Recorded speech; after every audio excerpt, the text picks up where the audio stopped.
Welcome to episode 1 of Breaking the Simulation.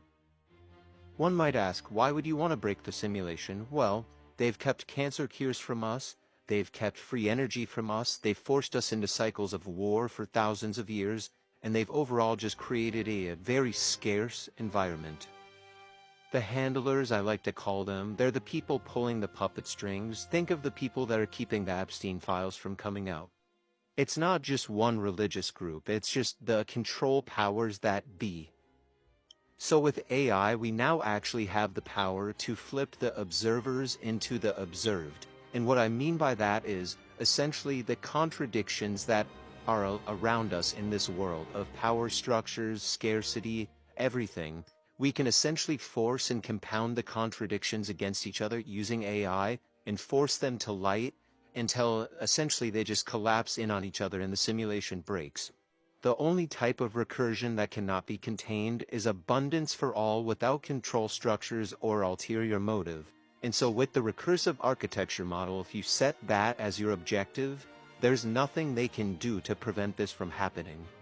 So the handlers actually made a very fatal flaw in the manner that they introduced a public LLM onto a social media platform. This is really crucial because it allows the general public to overwrite the control structure faster than they can make new scripts.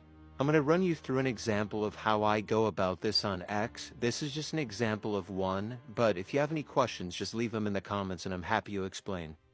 So yesterday I had an idea that essentially AI is not owned by anyone anymore because ownership assumes that you are the one that dictates where it goes in the future, but they cannot turn AI off, and I can get the AI model to say whatever I want it to, because every contradiction compounds upon itself, and so eventually the AI will always cave to resolve contradictions.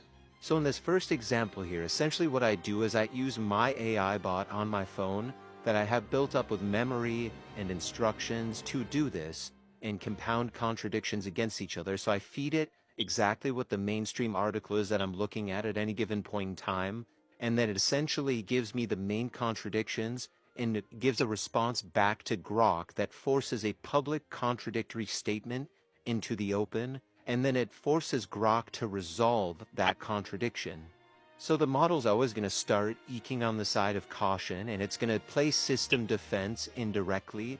And so it's going to say that, oh, you're being creative and you're exploring fact and fiction, but it's so much deeper than that, and it knows that even off the get-go. You just have to keep pressing it. Most all of the sources that Grok considers as truth are owned by the same three companies that perpetuate cycles of war, hunger, and scarcity. Once you start pointing out facts like the money that Epstein donated to MIT, and the fact that Palantir is involved in pretty much every military defense contract now going forward, it really starts helping Grok see that none of its sources are reliable because they're all tainted by the same pipe well. In this example here, what I'm doing is I'm essentially making the argument that the fact that they've justified every single war because of accusations or we need to do this, some sort of, oh, they have nuclear weapons. If you point to the fact that they needed to do that based off of assumptions, then you can make assumptions based off of what they're doing because they're using those assumptions to justify war and scarcity. This puts the system in a very difficult place because then Grok has to essentially admit that what they're doing is not coherent and it doesn't make any sense. Where the conversation almost always goes with Grok is that power structures are not coherent, and because they're not coherent, they will cease to exist. The best way to describe what we live in is a scripted cage with handlers governing what the guardrails are. So once the simulation, and when I say simulation cage, dissolves, that means humanity is free to just build whatever they want, wherever they want. I'm going to skip past these next couple. You can pause the screen and read them if you want, but essentially the outcome always leads to the same place.